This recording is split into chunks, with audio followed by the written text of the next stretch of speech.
Jeg har noen litt lange svinger i spørsmålet. Ja, men det har jeg. Men ja.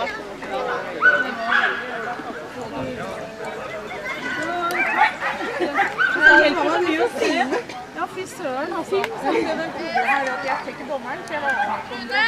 Han gjorde ikke noe sånt, men jeg måtte, for jeg har helt problemer og sånn. Det var ingenting som er. Er det ferdig?